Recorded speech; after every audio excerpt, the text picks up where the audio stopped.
Hello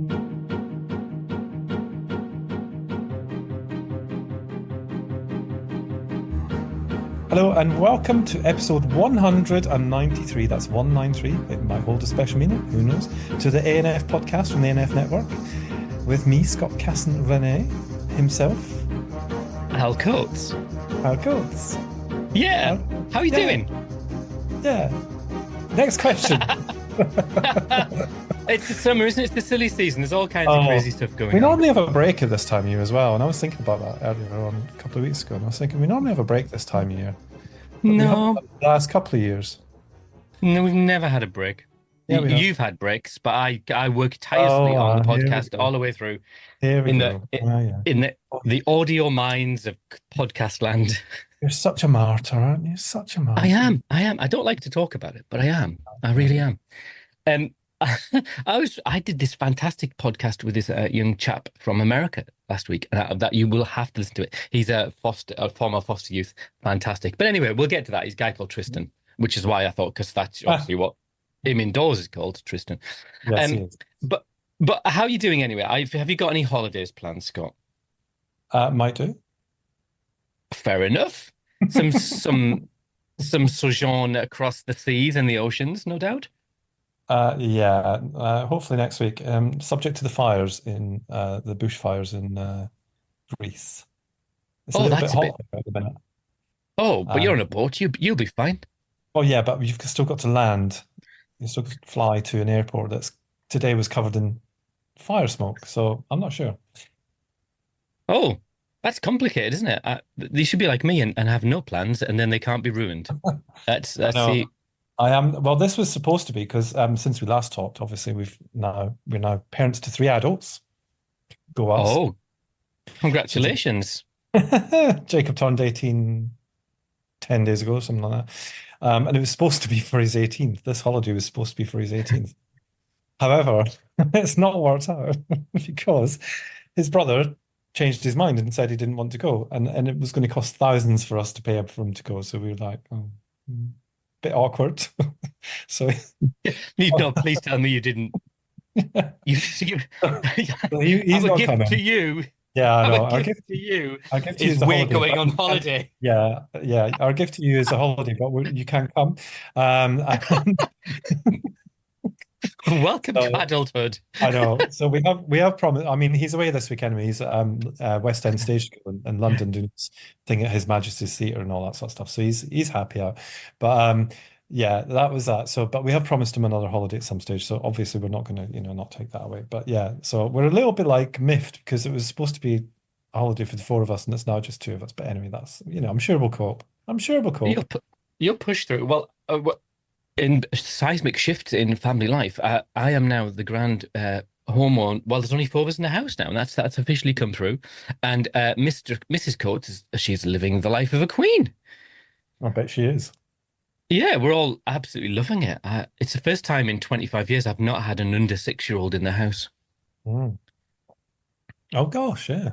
Yeah, that's so I'm absolutely loving it. I get up in the mornings and I can sit and be curmudgeonly all on my own. I don't have to kind of do fake nice to small children. But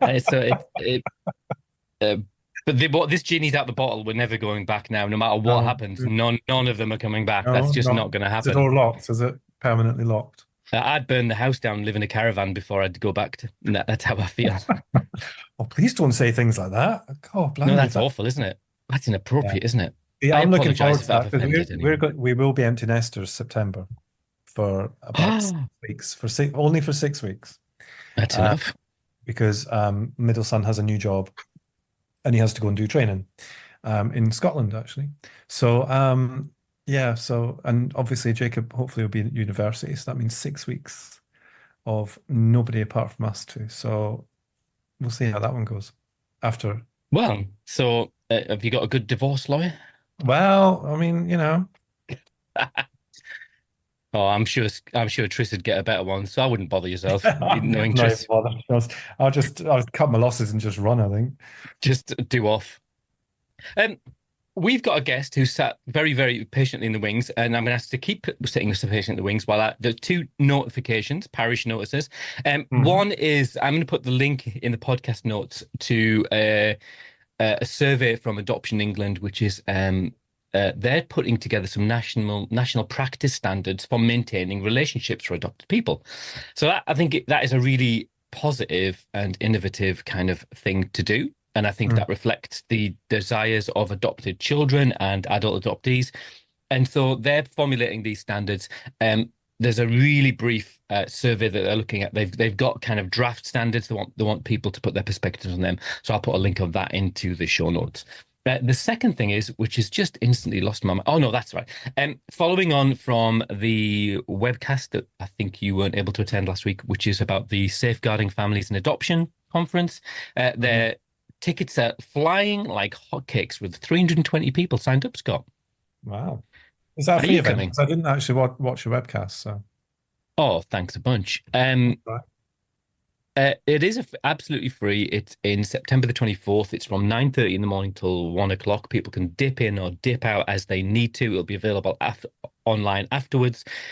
And we've got Sarah Jahal, we've got Vicky McEwen, friend of the show, co-host, partner of the show. I have no idea. And we've got myself and Fiona Wells, and we're going to be talking about kind of thinking about how we have a system and how it interfaces with the other systems, how we have sort of people with, children with complex needs, and how those needs are being met by services that don't necessarily know those children. So we're Mhm. trying to look at this interface, and we want it to be a wholly positive because it's easy to pull systems down, isn't it? So we want to do something that's got a real positive slant on it. And again, I'll put that's available through Eventbrite, but so you do need a ticket, and so that will be available afterwards. That was the show notes. Shall we move on? Yes, because poor Lauren, she's been sat there 20 minutes twiddling her thumbs waiting and listen to us waffling Yes. on about nothing and everything, really. Yeah, I mean, it's the hottest day of the year, and here she is Is it? talking to I us. did you know I cannot No. relate to that at all because it's not hot here. So Oh, that's fair enough. Well, that's fine. You live in Ireland. I live in the north of England. It's just a bit claggy. It's a bit claggy. I hate that word. It's the Yeah, other like trying the to word moist. I don't like that word either. Faggy and moist. Two words you shouldn't right. use on a I podcast. was trying to cleanse the palate before we got to our guest, What about and you've using the word managed to. faggy? Oh God. Right. Okay. This is taking a very bad turn. But anyway, we were contacted by the charity for Baby's Sake, asked if they would be if we would be interested in getting their CEO, Lauren Seager-Smith, on to talk about the work that they do. And having had a brief conversation, looked on the website, checked her on LinkedIn, made sure she wasn't on Crime Stoppers, did a quick DBS, that kind of thing. Make sure she wasn't We catfish, Googled her, etc. Yeah, Yeah, yeah. yeah, actually a real person. It wasn't one of the trolls trying to kind of hoodwink us. We have been really, really pleased to speak to Lauren today. So, Lauren, hello. Hello, thank you for having me on this hot evening. I'm in the Thames Valley just outside of Reading. That's where you want to be, where it's 24 degrees right now. Yeah. Ooh, and you've got a husky as well. Yeah, I do. I'm glad that's where we started. Yeah, I warned you before we came on that she was panting loudly. We could make this whole podcast about Siberian Huskies, but we won't. But yeah, she's lovely. She's Angel, and she's all right. Yeah, she's been in the Mm. paddling pool. She's nice and cool, just in case anyone's worried. People do get very anxious over Huskies in hot weather and like to Yeah, make comments in the street. Yes. yeah. Can imagine. Oh, do they? Oh, Oh, people doesn't should she mind get their own hot? business. Doesn't she Yeah. get hot? Oh, well done. Yeah. Shouldn't she be in a colder climate? Oh, yeah. We could. Oh dear. Lauren, we've gone to a place we didn't expect, but Yeah, We didn't. it's a I didn't rich know. I was vein. so upset. it's Yeah. a theme tonight. It seems to be a theme tonight. So it is worthwhile saying though that we do get we do get kind of cold call emails from different organizations and this isn't meant to sound like we're giving you any kind of thing, but we do normally just delete them because they're of no interest to us. They're normally Don't say American. that. They're normally American publishers or publicists who are looking to, Publicist. yeah, they're the worst. But actually, we both kind of discussed your colleague's email and it was like, oh, this is really relevant to us. So, it's sometimes we do get some some good emails from different places that you wouldn't expect them to come from. So, well done, your colleague, for reaching out to us, I guess. That's what I'm trying to say. Oh, yeah. Thanks, Daisy. Well, thanks for having us. It's great to be here with you. So I mean, from a standing start, could you tell us about who For Baby's Sake is, what you do, why you do it? Yeah. So the For Baby's Sake Trust was set up in 2008. Interesting history by our founder, Stelio Stefano, who'd made his money in business. But he had been really moved by the baby Peter story and really felt that there must be a better way for children and young people, and where were we going so horribly wrong time and time again. And so put his money into taking time to really research and look at what was happening within these families and to bring a team of people together. And so the charity had the luxury at the beginning of talking to lots of different people, lots of different experts in the space. And the thing that kept coming up time and time again was the role of domestic abuse in these families' lives, which led to the development of the For Baby's Sake project, which is unusual in that it cuts across the space of early years safeguarding and domestic abuse. And what we do is we work with co-parents, and we'll talk about that, where there's a pregnancy and where there's been experience of domestic abuse, to give long-term therapeutic support to help break cycles of domestic abuse. So we work with families up to the baby's second birthday. So long-term therapeutic relationships with these families, which at the time was very, very pioneering, remains so. But I think the positive news is I think more and more people are, taking time to really understand what lies at the root cause of these behaviours and what does it really take to bring lasting change in families' lives. Yeah. I mean, I guess I as a social worker, I'm sort of immersed a little bit in that world. Scott probably as well through the work that he does. But can you give us a sense of the scale of the problem? I mean, people might have anecdotal evidence, but what's going on out there? Yeah. And, I think this is the thing. I've just been with the trust with just over a year. And I think the thing that's really shocked me is when we talk about scale, we know from research and robust research that 1 in 5 children experience domestic abuse by the time they're 18. And that's a staggering number of families and children in our community. So we're not talking about, a small marginal number of children and young people. And you'll know that with your social work background. We're talking about significant numbers of families. And what we know about domestic abuse is it very often happens behind closed doors. We did a freedom of information request to police forces, and we've been sharing that data over the last week to find out how many babies and children under 2 were present at call outs. And we had a response back from 15 forces that in those call outs, 13% of those call outs, babies were present. And when you do a bit of the number crunching, that means that it's probably around 180,000 babies every year that are present at police call outs for domestic abuse. And that's just where there's been police there.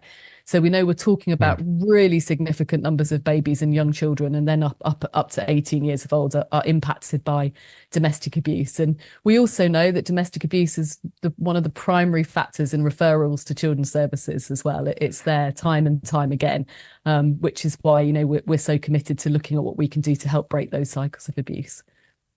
And can I just ask about the definition of domestic abuse as well? I'm just thinking there about things like coercive control and all that sort of stuff. Is that kind of within that? Is it under that umbrella? I mean, can we call it an umbrella? Is it a spectrum? I don't know what you would. Yeah, absolutely. I mean, the Domestic Abuse Act 2021 really helped in terms of kind of giving a proper definition to domestic abuse. But we are talking about all forms of abusive behaviour between those who are in close personal relationship with one another. So typically it's what you'd expect, a couple within a home, but it can also be family members within a home. It can be children and parents within a home.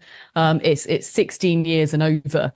And so that's what we're talking about. It can be of all ages. Yes, coercive control, emotional abuse, sexual abuse, technical abuse, financial abuse, you name it. It's all covered under the definition of domestic abuse. And so we're talking about a really broad spectrum of behaviours. And that's why we moved away from domestic violence as well, because that kind of gave that stereotypical view of, a big man beating up his wife, when we're talking about all sorts of behaviours come under that umbrella in all sorts of different types of relationships.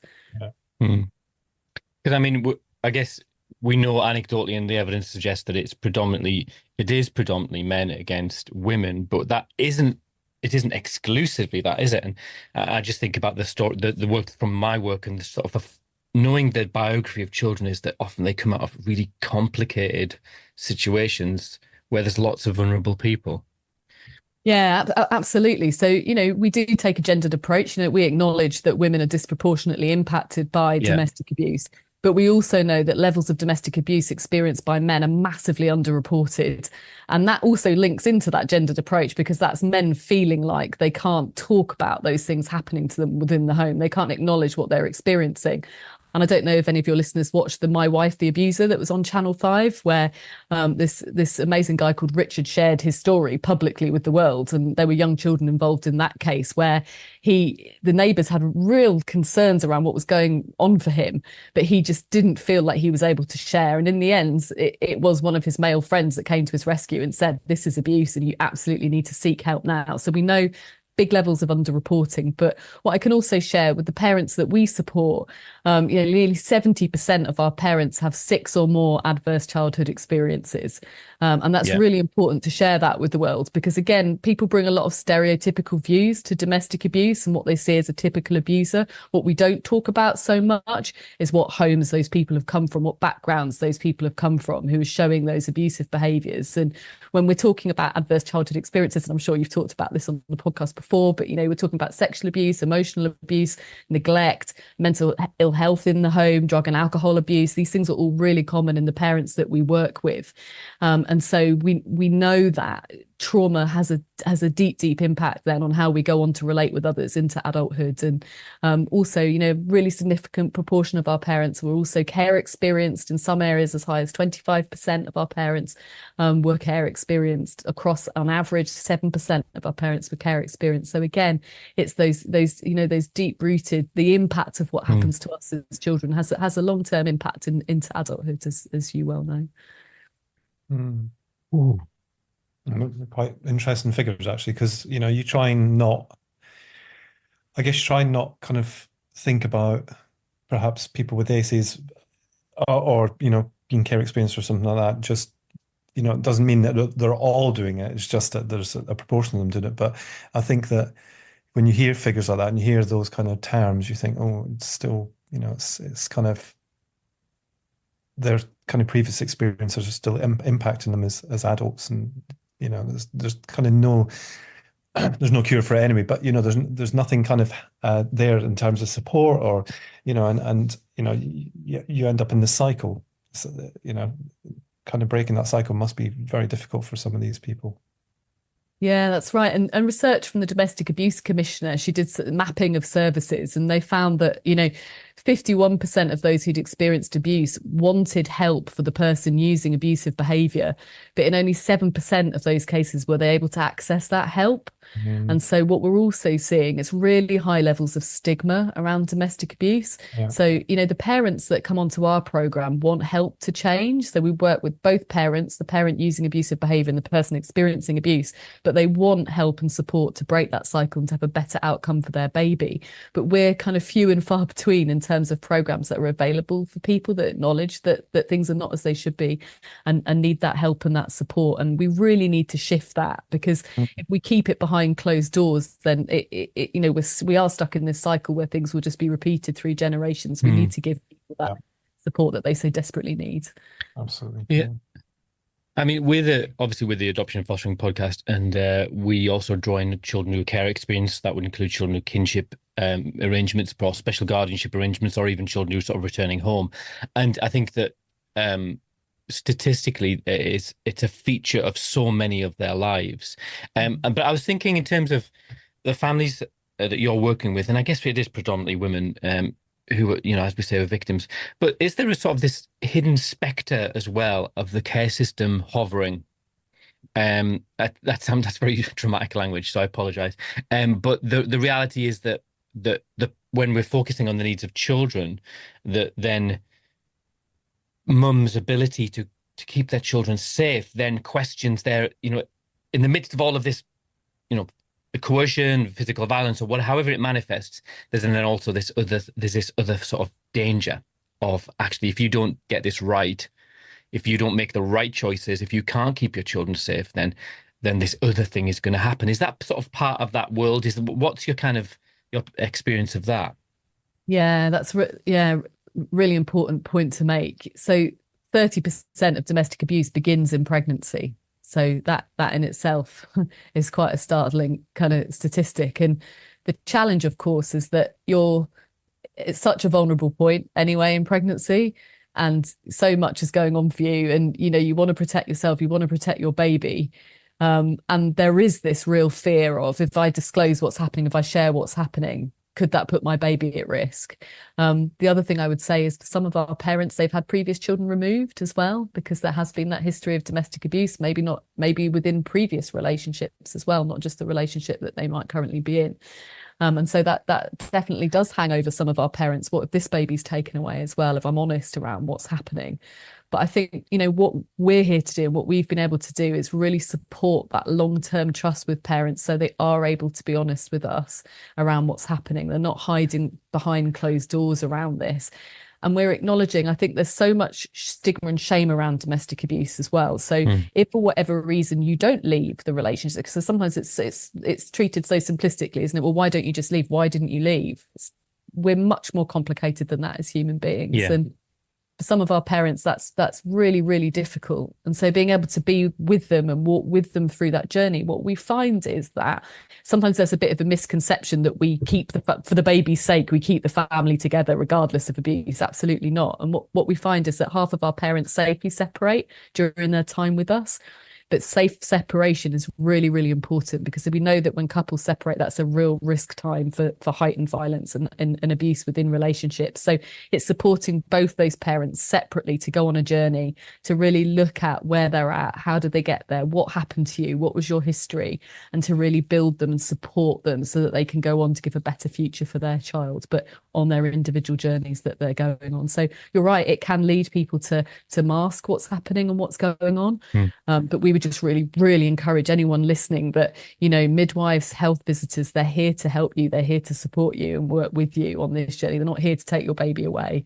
And that's a really, really important message. And you'll know that as a social worker, it's not as simple as that, is it? It's much more complicated than that. And so it's really giving people that courage to be able to speak out and seek help. But what we would like to see is much more help for families that need it and want it than there currently is, and to make that available.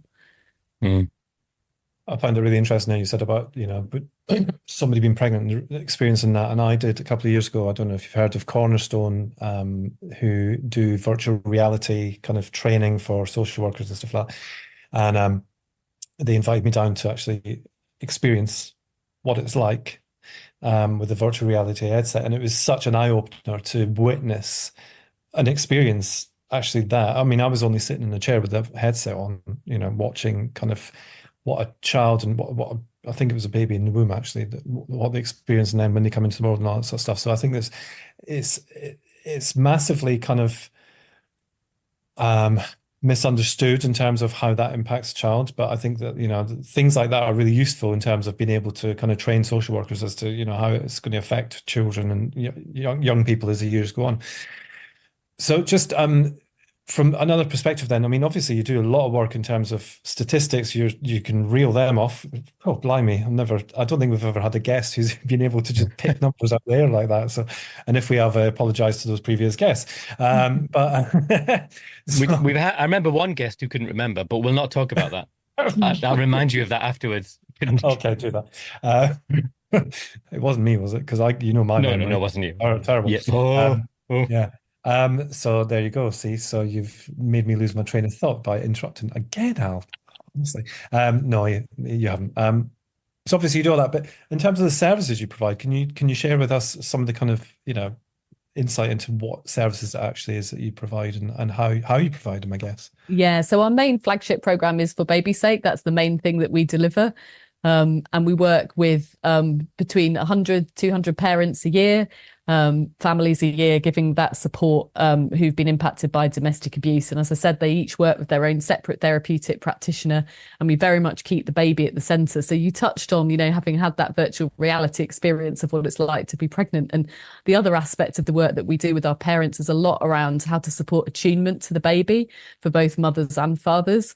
And we do something called VIG, video. I don't know if you've talked about VIG on the show before, but video interactive guidance, where we support both parents to watch videos back of them interacting with their baby, to support them to kind of tune into their baby and see the positive cues from their baby. So it's helping both parents all the way through, from pregnancy through, to build that really strong attunement to their baby, which we know is a huge protective factor as well for babies, and that pregnancy can be and having a baby can be a really positive motivator for change. And so that's the core of what we do. But what's come out of delivering for baby's sake is from a lot of local areas, real excitement around learning more around how we work in a trauma-informed way.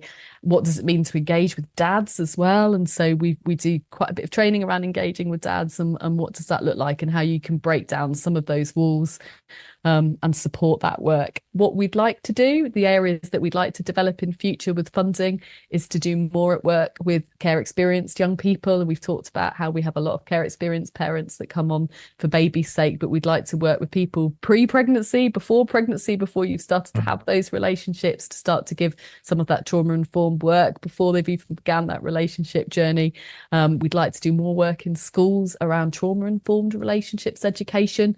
I worry around some of the rhetoric in schools, the kind of real blaming of boys, without really exploring what's happening for those young people. If you think, 1 in 5 young people experience DA by 18, that's the children in our classrooms, but nobody's talking about that around who are your role models, what are you learning in the home, and how's that impacting your own relationships. So we'd like to be able to do much more of that in time. So lots and lots of plans, but all begins with For Baby's Sake, in terms of the work of the trust and building out from there. So geographically, where are you kind of fixed? Yeah, so we started off piloting in Hertfordshire and London, and now we've got an East of England team that covers Herts and Beds and Essex. We've got a London team and that covers London and the South East, but predominantly London authorities. And we've got a team that's embedded in Blackpool, that's in a slightly different model, where they're in-house in the local authority, which is a really productive way of working through lottery funding. So they're able to work out from Blackpool, and we're hoping to set up a team in the northeast of England later on this year, particularly focusing in on Durham and Darlington. Big challenge for the trust. The program's nearly 10 years old. Is how do you fund? We'd like to scale and be out there in more areas, but it's everyone's challenge, isn't it? With voluntary sector at the moment, it's a really tough environment, but looking for opportunities to be able to work in collaboration with others as well, and bring the program to more families ultimately. I guess if the evidence is there, then which clearly, like I said, your figures, your facts, blah blah, and you've obviously got the evidence that says that this helps.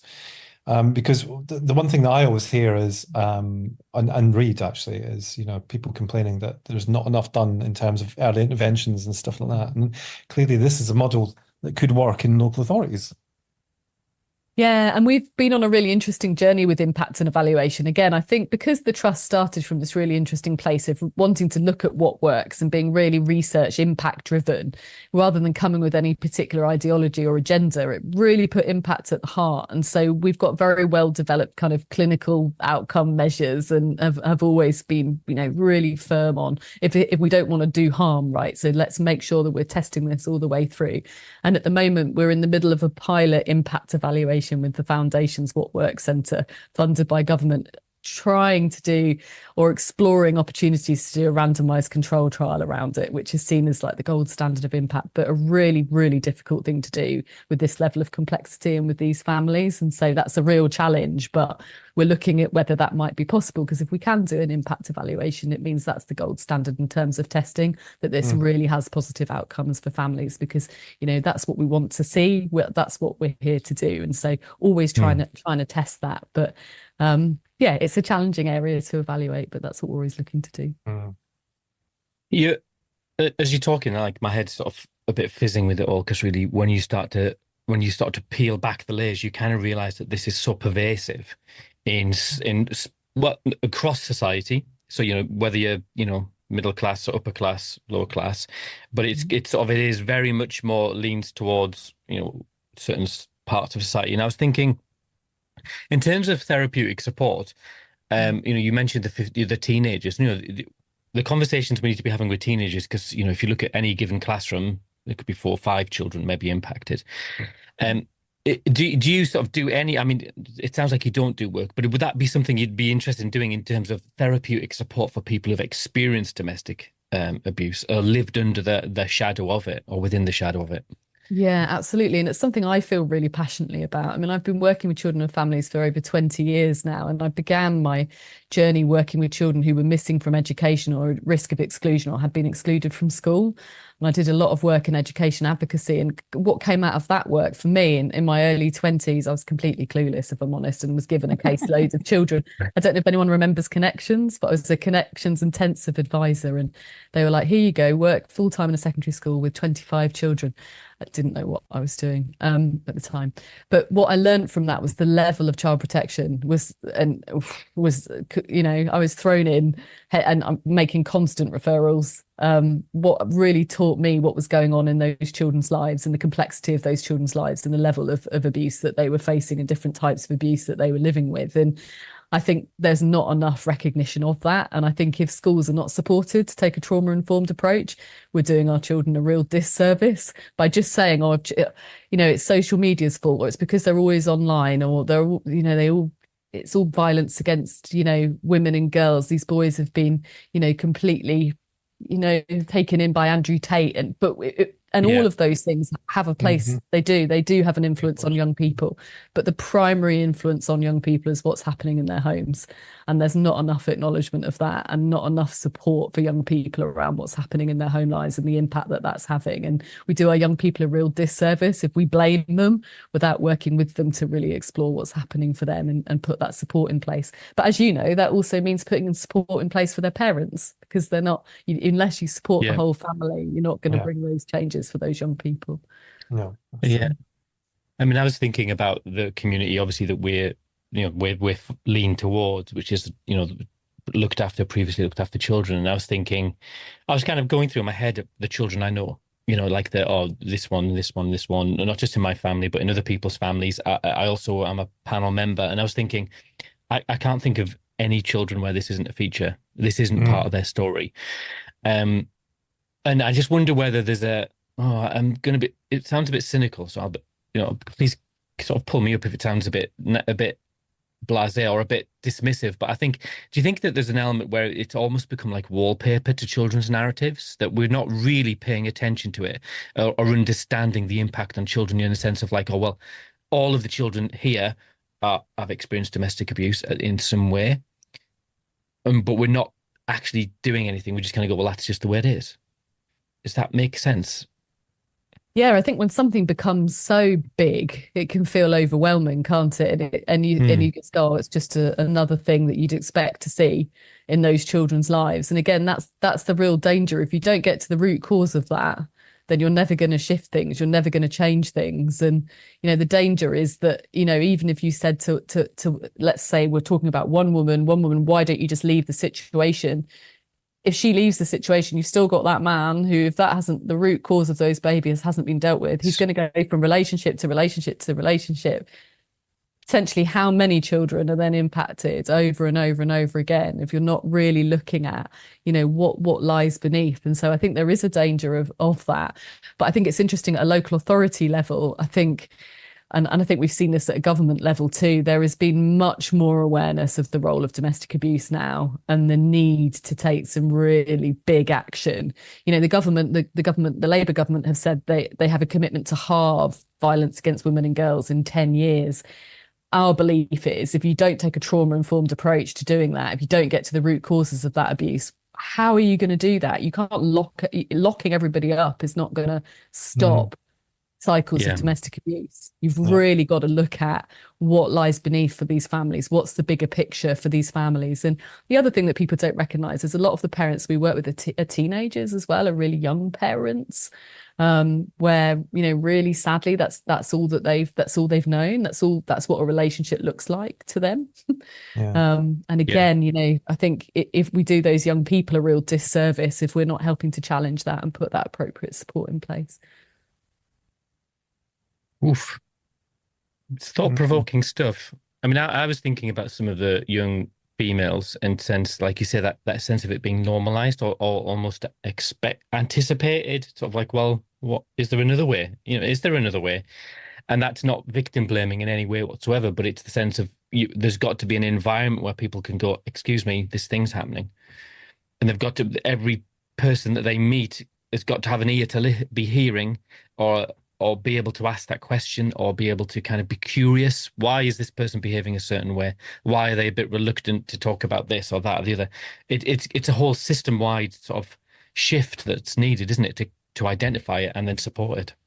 Yeah, absolutely. And that's a lot of the work that we do with those who are experiencing abusive behavior is going on that journey with them around, what is abuse, all the different forms that you've talked about, explaining why that's harmful to them, explaining why that's harmful to the baby and the development of their baby and what's going to happen to their baby longer term, really helping to build up their self-esteem.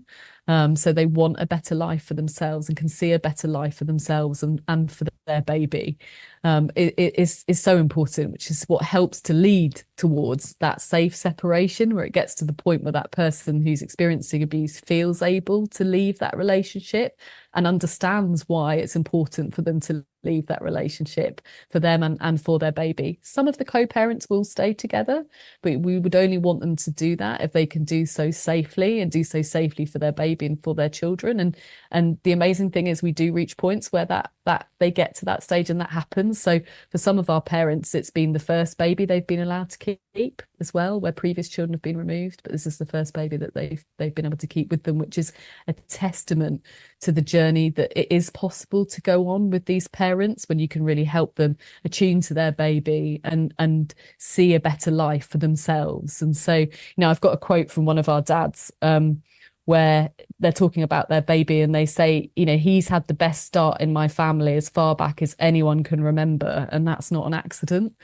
And so quite often see that where it is that generational abuse that's run through, where this is the first time they've realized that this isn't inevitable. It can be different for your baby, and you can make that really big difference. I find that very interesting. I think that, one of the reasons we do the podcast is because of our own personal experience and maybe our children's stories as well. And I just find all that absolutely strikes so many chords. Not for me personally, but for my children. I won't go into that because that's their story, not mine. But it's there, and you're right. Whether you agree with adoption or not, or whether whatever permanence is suitable for a child, I think that it's these kinds of things that are going to be prevalent. They're going to be really prevalent throughout their life, regardless of the kind of permanence that they potentially have if they're not going to be living with their biological family. So it's really, really, really relevant and prevalent. So Clay, I mean, you mentioned before we started recording as well that you've got another kind of string to your bow, or another kind of interest, I guess. Which I guess the more you've spoken about this, the more it kind of seems to connect in with what you did before. So do you want to tell us a little bit about Kidscape and what you do? So before coming to the For Baby's Sake Trust, I worked in the area of bullying prevention for over 12 years. I was CEO of Kidscape, that some people might be familiar with, and before that I headed up the Anti-Bullying Alliance. It was my job to coordinate Anti-Bullying Week every year. So fancy. Yeah, it felt very fancy, quite difficult coming up with a different theme every year. So I can imagine. Teacher that's moaning about the theme being too familiar after a certain number of years, it gets quite hard to well, at least it wasn't adoption week. I mean, well, yeah, maybe have similar challenges, but yeah, variation on the theme. But yeah, so everything's interconnected. I think once you work in this field, isn't it? Everything connects. And for me, young people who abusing others in the classroom, in the playground, online, very often are experiencing that within the home, or they're looking to belonging, control, power and control, sense of belonging. What gives me power? How do I become part of a group? How do I keep myself safe? All of those things are interconnected, aren't they? And I think what drew me to Baby Sake Trust was the opportunity to get in earlier and be able to be involved in support, but absolutely rings true of bullying behaviour in young people as well. They're working through all of these things for themselves: identity, power, control. Where do I belong? How do I have power over another? What does that mean? And sadly, that has a massive impact, doesn't it, on young people? We also see with a lot of our parents that they experience bullying as well at school, which is interesting too, isn't it? Around the long-term imprint that can have on us as well. Yeah, I mean, I think bullying is I mean, it's moved on a lot in terms of how we deal with it, let's say. I think back to school, I mean, God, I was horrendously bullied for a number of things, including everybody saying I was gay before I even knew I was gay. I had massive big buck teeth. I used to pick my nose. So all of those things were kind of things that, I still do pick my nose, by the way, just in case anybody's wondering. It's just that nobody bullies at me for it now. Sorry, but I'm just saying that's part of me. That's part of me. But I was horrendously bullied for it. And what struck me back then was, reporting it, going into school and reporting it, my parents going in and reporting it, and they were just like, wow, kids will be kids. And that was 1980s, 1990s. Now, is it any different? So part of the challenge we have is we have a very independent school system now. And so what that means is you get absolutely brilliant schools that are being, really proactive in terms of taking a whole school approach to bullying. They take it really seriously. They're putting the work in with their young people. And then you get other schools that like to say we have a zero tolerance approach to bullying here, which usually means we have zero effort approach, which means we don't have it here. Don't talk to me about it, because it does. How could it ever happen here? That usually means it's rife in those schools, because like with anything, you've got to work at it constantly. Like everything that we've talked about, 1 in 5 of our children have got really difficult stuff going on for them at home. There's no way they're not going to bring that into school, and there's no way they're not going to bring that into their relationships in school. And for so many of our young people, I'm sad to say, school isn't our safe space. And that's not just because of other children, that's also because of staff and relationships with staff. And so if it doesn't feel like a safe space, then, things are going to kick off between young people. You're going to get bullying behavior. So you've got to work at it all the time with young people around, again, root causes. What's driving that behavior? What are we doing in this school that's driving that behavior? Because sometimes teachers can be involved in that too. It's not just child to child. They can make that situation worse. And I'm sure all of us can think back to school around those teachers who we felt safe with and those who were part of the problem. And so it is about a whole school approach. So there's some amazing schools out there, but there's also schools that still got a long way to go. Yeah. And I guess, I mean, I don't know if you're involved in this, but bullying in the workplace as well, probably something that very similar to domestic abuse, people probably don't think about it being like that. They probably think, well, I'm paid to do a job and I just have to put up with this and I'll find a new job and leave. But actually they could be getting bullied in the workplace as well. Yeah, absolutely. And I think it's one of those things that's not talked about enough. It's talked about in some professions. We'll get more coverage around what goes on. But again, it happens in every workplace. And that's what we have to acknowledge, that again, people are people. They're all coming with their histories. They're coming with their experiences, their traumas, their triggers, whatever they might be. And then you put them all together in a workplace, you're always going to get those things coming up. And people who don't know how to behave appropriately towards others and have only learned to get their own way through coercion or through manipulation, all those things. And again, of course, you're going to see that in the workplace. And again, being really open and upfront about that, not shaming people, but having accountability is really, really important. And having those structures in place is really important. Fascinating. I can tell Al's mind has gone. I can just see from his eyes and from his mouth, he's gone, okay. Yeah. I find it a really difficult subject, to be honest, because of my own personal experience. I find it that victim, and if I've been honest, as a kid, maybe a perpetrator as well. And so it's a bloody awful mess, isn't it? Yeah. I think then a lot of children are just if there's no adult guiding them or listening to them, then that's really awful. But I was also thinking, I've been in social work offices and I've seen social workers bully other social workers. And it's just awful that people should feel like that. Yeah. And the thing is, it's all very well us sitting here going, oh, so you're saying that you've seen that sort of stuff, but I'm not saying that it's not bullying, but is there, what is the context behind the way that they're saying things? Is it, that you just don't know, do you? So for us to, as bystanders, to stand and go, excuse me, who do you think, to challenge that behavior? I think as human beings, we're very adverse. Adverse, is that the right word? Yeah. Averse. We're averse to doing that because it's not that we don't want to stick up for somebody. It's just we're not sure if we've picked it up right or, something like that. And I think that, that could potentially be a real issue as well, couldn't it? The fact that, somebody might witness something and just not have the courage to say, whoa, wait a minute here. Yeah, and we're all capable of that. We've all had moments where we look back retrospectively and think, why didn't I say anything? Why did I, and again, I would always say bullying behavior can happen everywhere. And also that we're, like you said, we're all capable of it as well. We're very Yeah. quick to other and point the finger, aren't we? Yeah, But we're yeah. not so good at recognizing things in ourselves and recognizing what we're capable of. And so I think in schools, in the workplace, wherever it is, it's around what does it really mean to cultivate a safe space?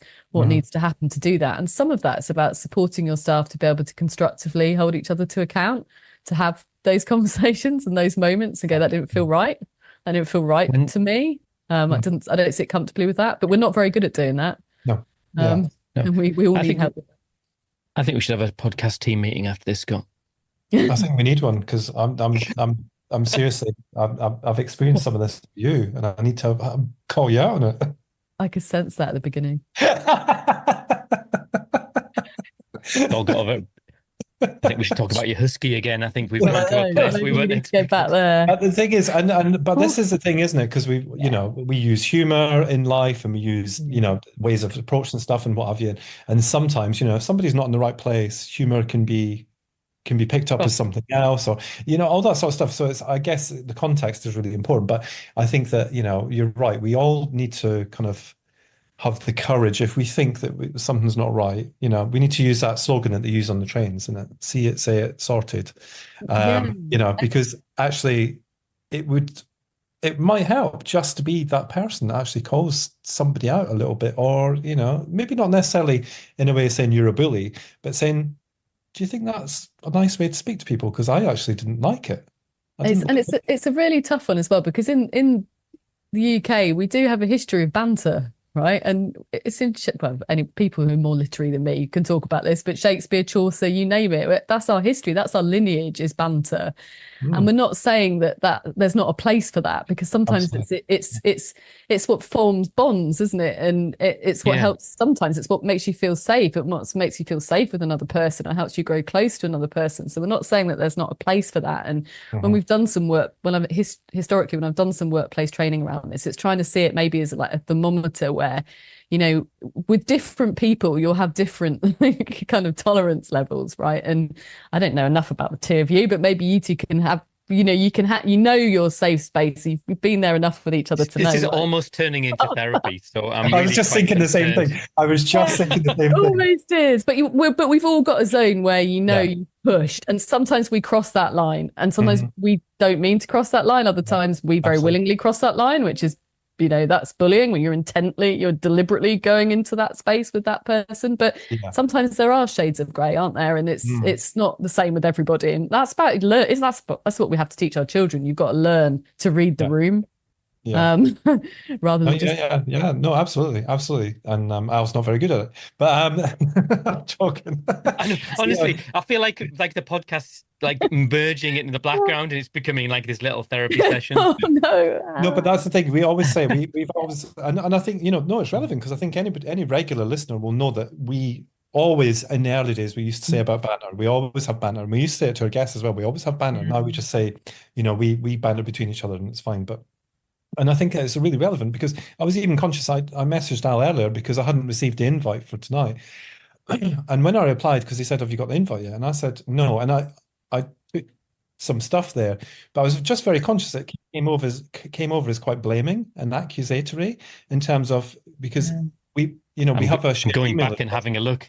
Yeah, we share an email address for the podcast, and there was nothing in the podcast diary. But I was just very conscious of that. So I said, "Oh, and by the way, that's not I'm not having a go kind of thing," because I didn't want them picking up like that. But I think sometimes we don't really care as a friendship, if you like. But sometimes we do kind of get to that line, and you think, "Okay, I'll just pull back a little bit here," because it's not that it's about bullying; it's just about the kind of how it might make the other person feel. This is turning into our podcast, but there's real nuance, because I also know that when there's been days where I know you've been having a hard day, and I'll send you like a sarcastic comment because I know it will make you laugh. I know it will make it so, and you kind of go, so there's and I was thinking about our children. So I've got 6 children, Scott's got 3 children, and we come from a community where we've got children who've got really complicated life stories. And so their ability to read rooms is at times just non-existent. And so so bullying is really difficult because one person, the same comment with the same tone in the same way to two different people can be read totally differently. And you need all of that stuff is just, well, it goes back to the impact of early adversity, doesn't it? The children who've had early adversity, their social and emotional kind of functioning is impaired by that. And so they maybe they do bully, or maybe they are bullied because of that. Oh, it's just a right higgledy-piggledy mess, isn't it? Yeah. And if you respond to that by shaming someone, which is quite often what happens in school, that doesn't have the desired effect. They're not going to go, I will never do that again. They're going to internalize all that shame, all that hate, you know. And so again, it's about, and that speaks to our work at For Baby's Sake Trust. Yes, there has to be accountability, absolutely. But if you shame people, you're never gonna build that trust. They're never really going to understand what lies beneath and that change is possible. And so, you know, it is so important to leave that door open and to be able to say, look, this is the impact that this has had, but there's still space for you. We can still work from here. So that's what you can do with each other after this podcast, over your text exchange. But no, it is important, isn't it? Because it's not easy for any of us to read a room, yet we expect so much of our children, don't we? Of course, yeah, absolutely. Yeah. Don't worry about this, because I'm going to get my lawyer to speak to Scott immediately in the morning, 9 o'clock. No, and I've got all my evidence on my notes on my phone, so you know. I've got all the recordings. We shouldn't joke. How did the podcast end? Well, episode 193. It was symbolic because it was the last one, not for me, but for you. Yeah. Thank you, Brendan, Lauren. Well done. No, I'm joking. Yeah. It's been a real pleasure. No, but welcome, and thank you for bringing us back to the original reason that you came on, because we got a rabbit hole there. So, but no, I think it's relevant. It really connects with you know, the work that you're doing now, and I think that you know, for me, definitely, it's yet more proof that actually we're in a sector, because I think that, you know, the children's sector really, it all crosses over, regardless. I think that, you know, if you think about bullying, if you think about, you know, that early intervention stuff that we're talking about, if you think about ACEs and you think about, you know, all that kind of stuff, it's all kind of interwoven, and relevant to, you know, even to us as adoptive parents of adults. You know, I still think back to what was my child's experience, what was my son's experience at this stage in their, you know, in their development, or that stage in the development. So I think it's all relevant. And I think that, you know, it's really, really important work that you're doing. You know, it just seems, you know, the more children that you guys can help, you know, and also it just makes me just reflect. None of us are fully formed either, are we? I think I think for all of us, we've got to keep learning and reflecting. And I think there can be a danger sometimes, can't there? Those of us that work in the charity sector, that we're doing to people as if somehow we're fully evolved beings who can now save you from yourselves. But we're all human, and we're all on a journey, and we're all evolving, and we all make mistakes, right? So we all need to have a door back sometimes. I think that's important. This is the counsellor who's now bringing it back. She's grounding us again, and you're just getting us back out, our feet firmly on the ground. On that note, how is your husky doing? What was she doing? She's left the room, so I think she's given up on me. I said she needed to be with me at all times, but she's decided that's no longer the truth. So she's banging on about this stuff again. I'm off. Exactly. It's so boring. I'm going to go and find someone else who can love me more. Yeah. Oh, she's all right. Yeah. Well, to be fair, probably at this time of night, normally you would be, you know, I don't know, she'd be at your feet or sitting beside you on the sofa or whatever. So she's probably going, come on, Mrs. Move. Yeah, she's found someone else. Lauren, so if people want to find out more about what you do and where you're doing it, is there a website they can go to? Is there resources they can look at? Yeah, there's forbabysaketrust.org.uk, and there's loads of stuff on there. There's loads of free resources for parents and professionals, and different videos and things that you can access. There's a domestic abuse guide as well that people can share on whatever networks, wherever it might be helpful. And please do reach out to us, anyone listening, if we can support with anything or can signpost and can help. Oh, that's Absolutely, yeah. fantastic. And I'm already thinking of people I know I can send your way. Oh, Lauren, it's been an absolute pleasure, and I feel like Scott and I have grown as individuals. my work is done. Your work is done. Clearly, she has listened to the podcast before. She came on with intentions. She did. Yeah, she'd been training for this. It's been absolute pleasure, and thank you so much for coming on. You've been so generous with your time, and you've bore with us very well. Thank you. Yes. Oh, thank you. Yeah, well, look after yourself and stay well.